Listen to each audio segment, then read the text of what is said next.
ओम नमो भगवते वासुदेवाय नमः। बृहस्पतिवार की व्रत कथा इस प्रकार है। प्राचीन समय की बात है। भारत में एक राजा राज्य करता था।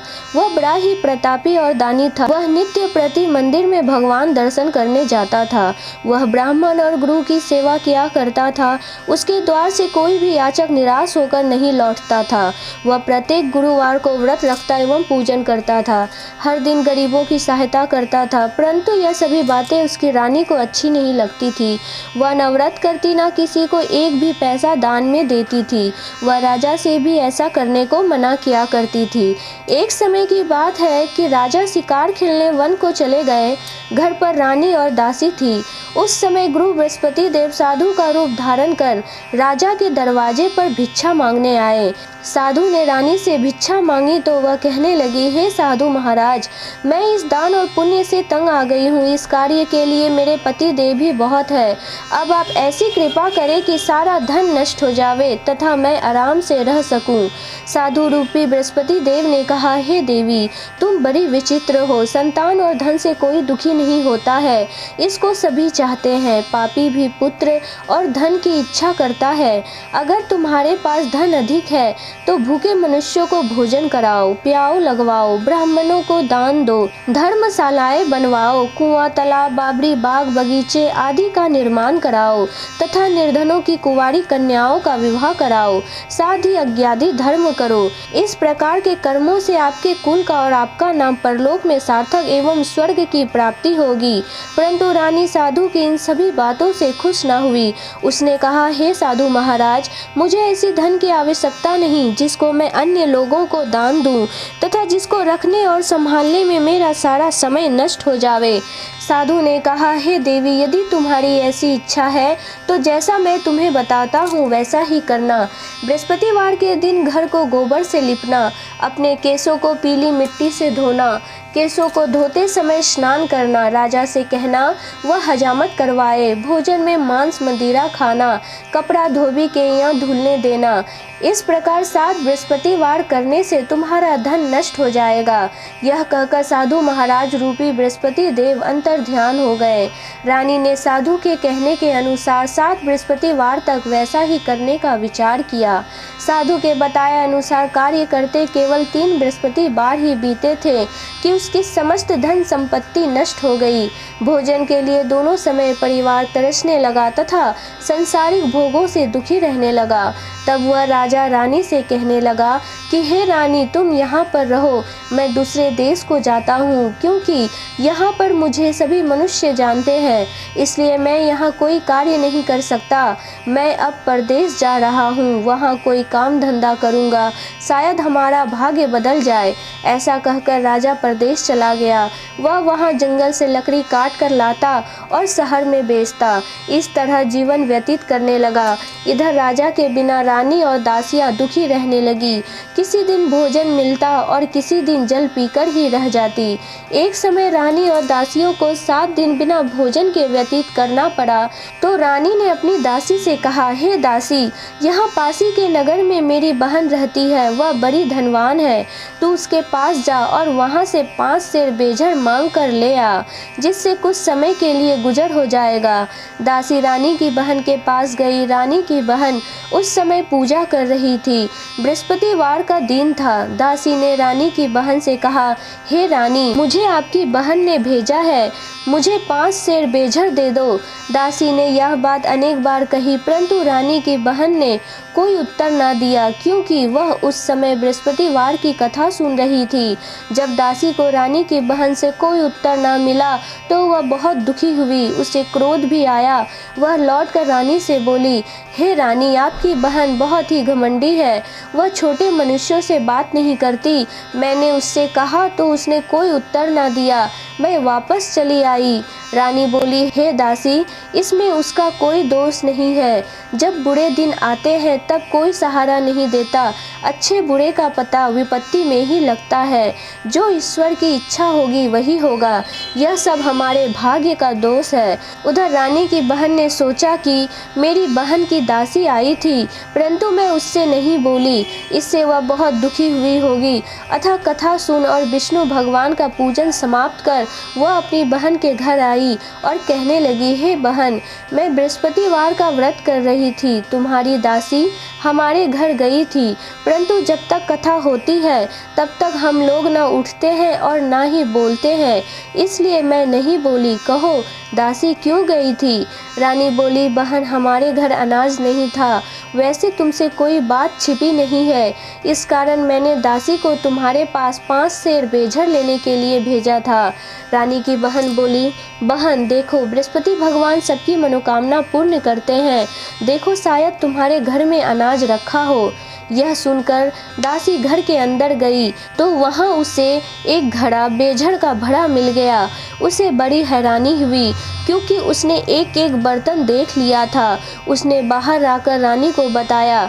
दासी अपनी रानी से कहने लगी, हे रानी देखो, वैसे हमको जब अन्न नहीं मिलता तो हम रोज ही व्रत करते हैं। अगर इनसे व्रत की विधि और कथा पूछ ली जाए तो उसे हम भी किया करेंगे। दासी के कहने पर रानी ने अपनी बहन से बृहस्पतिवार के व्रत के बारे में पूछा। उसकी बहन ने बताया, हे रानी बहन, बृहस्पतिवार को सूर्योदय से पूर्व उठकर स्नान करके बृहस्पति भगवान का व्रत करना चाहिए, लेकिन उस दिन सिर नहीं धोना चाहिए। बृहस्पतिवार के व्रत में चने की दाल और मनक्का से विष्णु भगवान का केले के वृक्ष की जड़ में पूजन करें तथा दीपक जलावें। उस दिन एक ही समय भोजन करें। भोजन पीले खाद्य पदार्थ का करें तथा कथा सुने। इस प्रकार करने से गुरु भगवान प्रसन्न होते हैं, अन्न पुत्र धन देते हैं, मनोकामना पूर्ण करते हैं। व्रत और पूजन की विधि बताकर रानी की बहन अपने घर लौट गई। रानी और दासी दोनों ने निश्चय किया कि बृहस्पति देव भगवान का पूजन जरूर करेंगे। 7 दिन बाद जब बृहस्पतिवार आया तो उन्होंने व्रत रखा। घुड़साल में जाकर चना और गुड़ बीन लाई तथा उसकी दाल से केले की जड़ तथा विष्णु भगवान का पूजन किया। अब भोजन पीला कहाँ से आए? दोनों बड़ी दुखी हुई, परंतु उन्होंने व्रत किया था, इस कारण बृहस्पति भगवान प्रसन्न थे। एक साधारण व्यक्ति के रूप में वे 2 थालों में सुंदर पीला भोजन लेकर आए और दासी को देकर बोले, हे दासी, यह भोजन तुम्हारे और रानी के लिए है, तुम दोनों करना। दासी भोजन पाकर बड़ी प्रसन्न हुई और रानी से बोली, रानी जी भोजन कर लो। रानी को भोजन आने के बारे में कुछ पता नहीं था, इसलिए वह दासी से बोली, जा तू ही भोजन कर, क्यों तू हमारी व्यर्थ में हंसी उड़ाती है? दासी बोली, एक व्यक्ति भोजन दे गया है। रानी कहने लगी, वह भोजन तेरे लिए दे गया है, तू ही भोजन कर।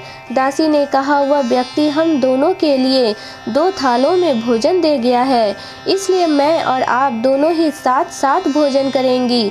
दोनों ने गुरु भगवान को नमस्कार कर भोजन प्रारंभ किया। उसके बाद से वे प्रत्येक बृहस्पतिवार को गुरु भगवान का व्रत और पूजन करने लगी। बृहस्पति भगवान की कृपा से उसके पास धन हो गया, परंतु रानी फिर पहले की तरह आलस्य करने लगी। तब दासी बोली, देखो रानी, तुम पहले भी इसी प्रकार आलस्य करती थी, तुम्हें धन को रखने में कष्ट होता था, इस कारण सभी धन नष्ट हो गए।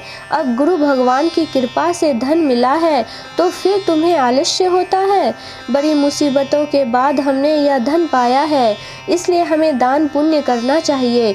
तुम भूखे मनुष्यों को भोजन कराओ, प्याऊ लगवाओ, ब्राह्मणों को दान दो, कुआं, तालाब, बावड़ी आदि का निर्माण कराओ, मंदिर पाठशाला बनवा कर दान दो, कुंवारी कन्याओं का विवाह कराओ, धन को शुभ कर्मों में खर्च करो, जिससे तुम्हारे कुल का यश बढ़े तथा स्वर्ग प्राप्त हो और पितर प्रसन्न होवे। दासी की बात मानकर रानी ने इसी प्रकार के क्रम करने प्रारंभ किए, जिससे उनका काफी यश फैलने लगा। एक दिन रानी और दासी आपस में विचार करने लगी कि ना जाने राजा किस दशा में होंगे, उनकी कोई खोज खबर नहीं है। गुरु भगवान से उन्होंने प्रार्थना की और भगवान ने रात्रि में राजा को स्वप्न में कहा, हे राजा उठ, तेरी रानी तुझको याद करती है, अपने देश को लौट जा। राजा प्रातःकाल उठकर जंगल से लकड़ियां काट कर लाने के लिए जंगल की ओर चल पड़ा। जंगल से गुजरते हुए वह सोचने लगा, रानी की गलती से उसे कितने दुख भोगने पड़े। राजपाट छोड़कर उसे जंगल में आकर रहना पड़ा। जंगल से लकड़ियां काट कर उन्हें बेचकर गुजारा करना पड़ा। उसी समय उस जंगल में बृहस्पति देव एक साधु का रूप धारण कर आए आए और राजा के पास आकर बोले, हे लकड़हारे, तुम इस सुनसान जंगल में किस चिंता में बैठे हो, मुझे बताओ। यह सुन राजा के नेत्रों में जल भर आया और साधु की वंदना कर बोला, हे प्रभु, आप सब कुछ जानने वाले हैं। इतना कहकर राजा ने साधु को अपनी संपूर्ण कहानी सुना दी। महात्मा दयालु होते हैं। वे राजा से बोले, हे राजा, तुम्हारी पत्नी ने बृहस्पति देव के प्रति अपराध किया था, जिसके कारण तुम्हारी यह दशा हुई है। अब तुम किसी प्रकार की चिंता मत करो, भगवान तुम्हें पहले से अधिक धन देंगे। देखो, तुम्हारी पत्नी ने बृहस्पतिवार का व्रत प्रारंभ कर दिया है। अब तुम भी बृहस्पतिवार का व्रत करके चने की दाल व गुड़ जल को लोटे में डालकर केले का पूजन करो। फिर कथा कहो या सुनो, भगवान तुम्हारी सब मनोकामनाओं को पूर्ण करेंगे। साधु को प्रसन्न देखकर राजा बोले, हे प्रभु, मुझे लकड़ी बेचकर इतना पैसा नहीं बचता जिससे भोजन करने के उपरांत कुछ बचा सकूं। मैंने रात्रि में अपनी रानी को व्याकुल देखा है। मेरे पास कोई साधन नहीं है जिससे मैं समाचार जान सकूं। फिर मैं बृहस्पति देव की क्या कहानी कहूँ, मुझको तो कुछ भी मालूम नहीं है। साधु ने कहा, हे राजा, तुम किसी बात की चिंता मत करो। बृहस्पतिवार के दिन तुम रोजाना की तरह लकड़ियाँ लेकर शहर में जाओ। तुम्हें रोज से दुगना धन प्राप्त होगा, जिससे तुम भली भांति भोजन कर लोगे तथा बृहस्पति देव की पूजा का सामान भी आ जाएगा। बृहस्पति देव की कथा इस प्रकार है। प्राचीन काल में एक बहुत ही निर्धन ब्राह्मण था। उसके कोई संतान नहीं थी। वह नित्य पूजा पाठ करता, परंतु उसकी स्त्री बड़ी ही मलिनता के साथ रहती थी। वह न स्नान करती, न किसी देवता का पूजन करती थी। प्रातःकाल उठते ही सर्वप्रथम भोजन करती, बाद में कोई अन्य कार्य करती। ब्राह्मण देवता बहुत दुखी रहते थे। पत्नी को बहुत समझाते, किंतु उसका कोई परिणाम न निकला।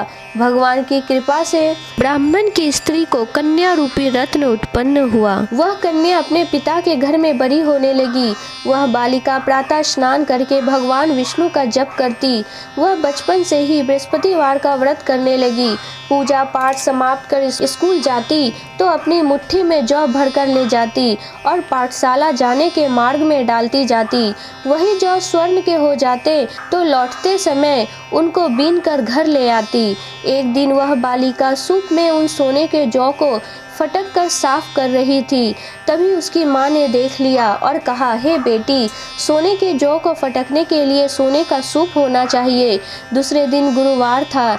इस कन्या ने व्रत रखा और बृहस्पति देव से प्रार्थना करके कहा, हे प्रभु, यदि मैंने सच्चे मन से आपकी पूजा की हो तो मुझे सोने का सूप दे दो। बृहस्पति देव ने उसकी प्रार्थना स्वीकार कर ली। रोजाना की तरह वह कन्या जौ फैलाती हुई स्कूल चली गई। स्कूल से लौटकर जब वह जौ बीन रही थी तो बृहस्पति देव की कृपा से उसे सोने का सूप मिला। उसे वह घर ले आई और उससे जौ साफ करने लगी, परंतु उसकी माँ का वही ढंग रहा। एक दिन की बात है, वह कन्या सोने के सूप में जौ साफ कर रही थी। उस समय उस नगर का राजकुमार वहां से होकर निकला। इस कन्या के रूप और सोने के सूप में जौ साफ करते देखकर वह इस कन्या पर मोहित हो गया। राजमहल आकर वह भोजन तथा जल त्याग कर उदास होकर लेट गया। राजा को जब राजकुमार द्वारा अन्न जल त्यागने का समाचार ज्ञात हुआ तो अपने मंत्रियों के साथ वह अपने पुत्र के पास गए और बोले, हे पुत्र, तुम्हें किस बात का कष्ट है? किसी ने अपमान किया अथवा कोई और कारण है? सो मुझे बताओ, मैं वही कार्य करूंगा जिससे तुम्हें प्रसन्नता प्राप्त हो। राजकुमार ने अपने पिता की बातें सुनी तो वह बोला, मुझे आपकी कृपा से किसी बात का दुख नहीं है। किसी ने मेरा अपमान नहीं किया है, परंतु मैं उस लड़की के साथ विवाह करना चाहता हूँ जो सोने के सूप में जौ साफ कर रही थी। यह सुन राजा आश्चर्य में पड़ गया और बोला, हे बेटा, इस तरह की कन्या का पता तुम ही लगाओ, मैं उसके साथ तुम्हारा विवाह अवश्य करवा दूंगा। राजकुमार ने राजा को उस लड़की के घर का पता बतलाया। मंत्री उस लड़की के घर गया और राजा का आदेश ब्राह्मण को सुनाया। कुछ ही दिन बाद ब्राह्मण की कन्या का विवाह राजकुमार के साथ संपन्न हो गया। कन्या के घर से जाते ही उस ब्राह्मण देवता के घर में गरीबी का निवास हो गया। अब भोजन के लिए भी अन्न बड़ी मुश्किल से मिलता था। एक दिन दुखी होकर ब्राह्मण अपनी पुत्री से मिलने गया। बेटी ने पिता की दुखी अवस्था को देखा और अपनी माँ का समाचार पूछा। ब्राह्मण ने सभी हाल कहा। कन्या ने बहुत सा धन देकर अपने पिता को विदा कर दिया। इस तरह ब्राह्मण का कुछ समय सुखपूर्वक व्यतीत हुआ, लेकिन कुछ दिन बाद फिर वही हाल हो गया। ब्राह्मण फिर अपनी कन्या के यहाँ गया और सभी हाल कहा तो पुत्री बोली, हे पिताजी, आप माताजी को लिवा लाओ, मैं उन्हें विधि बता दूंगी जिससे गरीबी दूर हो जाएगी। ब्राह्मण देवता अपनी स्त्री को साथ लेकर अपने पुत्री के राजमहल पहुँचे तो पुत्री अपनी माँ को समझाने लगी, हे माँ, तुम प्रातःकाल उठकर प्रथम स्नादि करके विष्णु भगवान का पूजन करो तो सब दरिद्रता दूर हो जाएगी। किंतु उसकी माँ ने उसकी एक भी बात नहीं मानी। वह प्रातःकाल उठकर अपनी पुत्री का बचा जूठन खा लेती थी।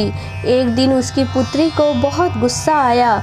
उसने एक रात एक कोठरी से सारा सामान निकाल दिया और अपनी माँ को उसमें बंद कर दिया। प्रातः उसमें से उसे निकाला तथा स्नादि करा के पूजा पाठ करवाया तो उसकी माँ की बुद्धि ठीक हो गई। इसके बाद से वह नियम से पूजा पाठ करती और प्रत्येक बृहस्पतिवार को व्रत रखने लगी। इस व्रत के प्रभाव से उसकी माँ भी बहुत धनवान हो गई और बृहस्पति देवता के प्रभाव से स्वर्ग को गई। वह ब्राह्मण भी सुखपूर्वक इस लोक का सुख भोग कर स्वर्ग को प्राप्त हुआ। इस तरह कहानी कहकर साधु देवता वहां से लोप हो गए। धीरे धीरे समय व्यतीत होने लगा। फिर बृहस्पतिवार का दिन आया। राजा जंगल से लकड़ी काट कर किसी शहर में बेचने गया। उसे उस दिन और दिनों से अधिक धन मिला। राजा ने चना गुड़ आदि लाकर बृहस्पतिवार का व्रत किया। उस दिन से उसके सभी कलेश दूर हो गए। परंतु जब अगला गुरुवार का दिन आया तो वह बृहस्पतिवार का व्रत करना भूल गया। इस कारण बृहस्पति भगवान नाराज हो गए। उस दिन उस नगर के राजा ने विशाल यज्ञ का आयोजन किया तथा समस्त राज्य में घोषणा करवा दी गई कि कोई भी मनुष्य अपने घर में भोजन ना बनाए तथा आग भी ना जलाए। समस्त लोग मेरे यहाँ भोजन करने आवे। इस आज्ञा को जो ना मानेगा उसको फांसी की सजा दी जाएगी। राजा की आज्ञा अनुसार राज्य के सभी वासी राजा के भोज में सम्मिलित हुए, लेकिन लकड़हारा कुछ देर से पहुंचा, इसलिए राजा उसको अपने साथ महल ले गए। जब राजा लकड़हारे को भोजन करा रहे थे तो रानी की दृष्टि उस खुट्टे पर पड़ी जिस पर उसका हार लटका हुआ था। उसे हार खुट्टी पर लटका दिखाई नहीं दिया। रानी को निश्चय हो गया कि मेरा हार इसी लकड़हारे ने चुरा लिया है। उसी समय सैनिक बुलवाकर उसको जेल में डलवा दिया। जब लकड़हारा जेलखाने में गया तो बहुत दुखी होकर विचार करने लगा कि ना जाने कौन से पूर्व जन्म के कर्म से मुझे ऐसा दुख प्राप्त हुआ है, और उसी साधु को याद करने लगा जो जंगल में मिला था। तत्काल बृहस्पति देव साधु के रूप में प्रकट हो गए और उसकी दशा को देखकर कहने लगे, अरे मूर्ख, तूने बृहस्पति देवता की कथा नहीं कही, इसी कारण तुझे ऐसा दुख प्राप्त हुआ है। अब चिंता मत कर, बृहस्पतिवार के दिन जेलखाने के दरवाजे पर 4 पैसे पड़े मिलेंगे, उनसे तू बृहस्पति देव की पूजा करना तो तेरे सभी कष्ट दूर हो जाएंगे। अगले बृहस्पतिवार उसे जेल के द्वार पर 4 पैसे मिले। राजा ने पूजा का सामान मंगवा कर कथा कही और प्रसाद बांटा। उसी रात्रि को बृहस्पति देव ने उस नगर के राजा को स्वप्न में कहा, हे राजा, उठ, तूने जिस आदमी को जेल खाने में बंद कर दिया है वह निर्दोष है, वह राजा है, उसे छोड़ देना। रानी का हार उसी खुट्टी पर लटका हुआ है, अगर तू ऐसा नहीं करेगा तो मैं तेरे राज्य को नष्ट कर दूंगा। राजा प्रातःकाल उठा और खुट्टी पर हार टंगा देखकर लकड़हारे को बुलाकर क्षमा मांगी तथा राजा के योग्य सुंदर वस्त्र आभूषण भेंट कर उसे विदा किया। गुरुदेव की आज्ञा अनुसार राजा अपने नगर को चल दिया। राजा जब नगर के निकट पहुंचा तो उसे बड़ा ही आश्चर्य हुआ। नगर में पहले से अधिक बाग, तालाब और कुएं तथा बहुत सी धर्मशालाएं, मंदिर आदि बने हुए थे। राजा ने पूछा, यह किसका बाग और धर्मशाला है? तब नगर के सभी लोग कहने लगे कि यह सब रानी और दासी द्वारा बनवाए गए हैं। राजा को आश्चर्य हुआ और गुस्सा भी आया। जब रानी ने खबर सुनी कि राजा आ रहे हैं तो उसने अपनी दासी से कहा, हे दासी, देख राजा हमको कितनी बुरी हालत में छोड़ गए थे, वह हमारी ऐसी हालत देखकर लौट ना जाए, इसलिए तू दरवाजे पर खड़ी हो जा। रानी की आज्ञा अनुसार दासी दरवाजे पर खड़ी हो गई।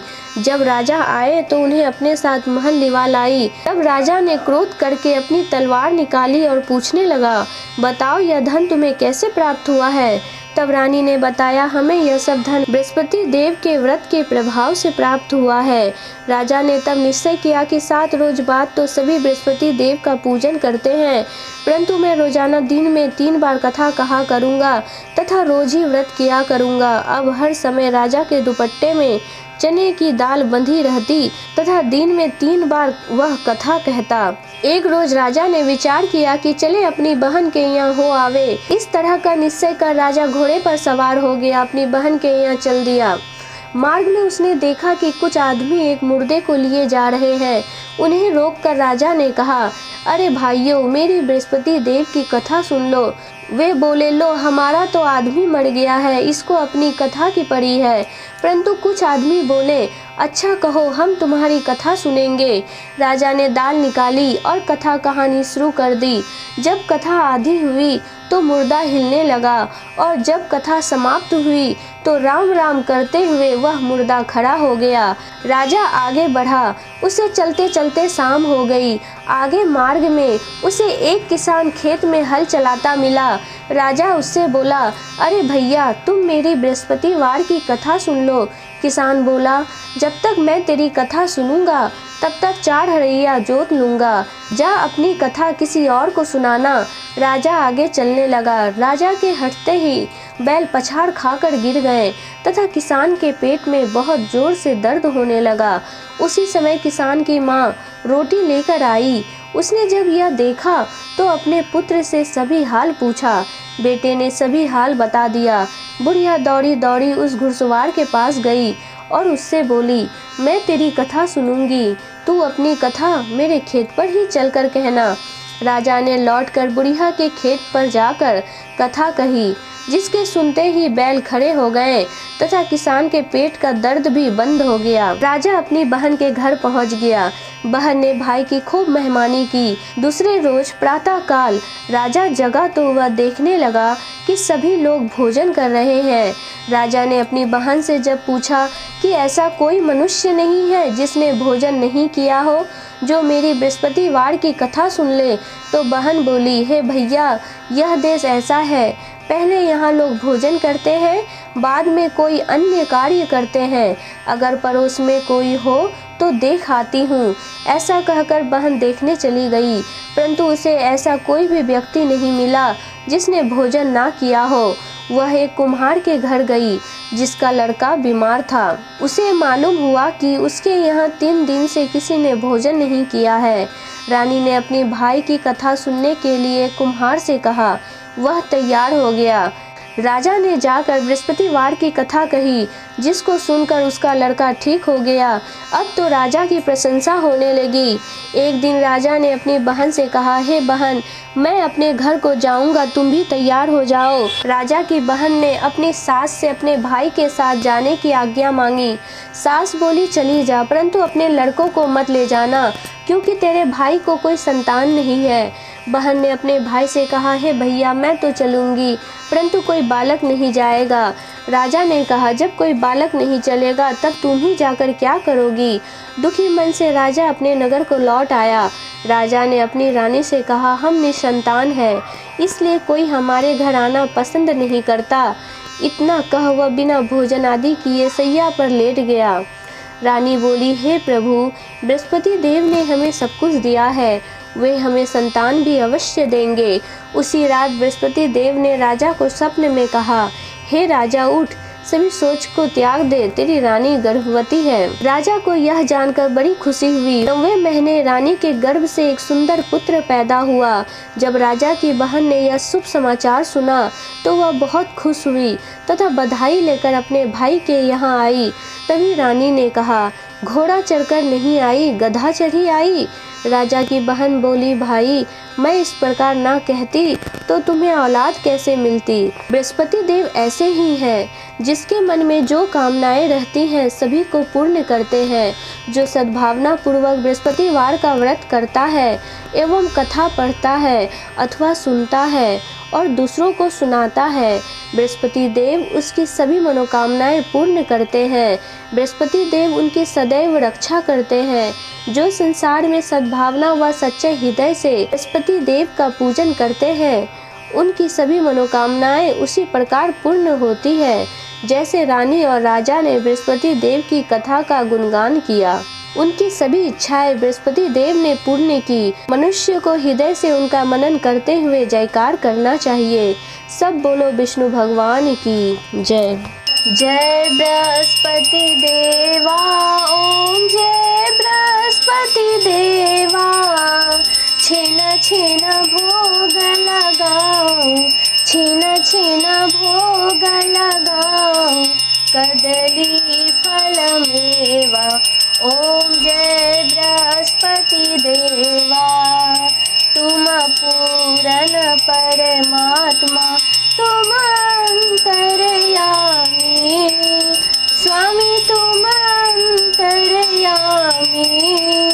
जगत पिता जगदेश्वर, जगत पिता जगदेश्वर, तुम सबके स्वामी। ओम जय बृहस्पति देवा। चरणामृत निज निर्मल सब पातक हरता, स्वामी सब पातक हरता। सकल मनोरथ दायक, सकल मनोरथ दायक, कृपा करो भरता। ओम जय बृहस्पति देवा। तन मन धन अर्पण कर, जो जन शरण परे, स्वामी जो जन शरण परे। प्रभु प्रकट तब होकर, प्रभु प्रकट तब होकर, आकर द्वार खड़े। ओम जय बृहस्पति देवा। दीन दयाल दयानिधि भक्तन हितकारी, स्वामी भक्तन हितकारी। पाप दोष सब हरता, पाप दोष सब हरता, भव बंधन हारी। ओम जय बृहस्पति देवा। सकल मनोरथ दायक, सब संशय हारी, स्वामी सब संशय हारी। विषय विकार मिटाओ, विषय विकार मिटाओ, संतन सुखकारी। ओम जय बृहस्पति देवा। जो कोई आरती तेरी प्रेम सहित गावे, स्वामी प्रेम सहित गावे। बोले जेठानंद कर, बोले जेठानंद कर, सोने से पावे। ओम जय बृहस्पति देवा। सब बोलो विष्णु भगवान की जय।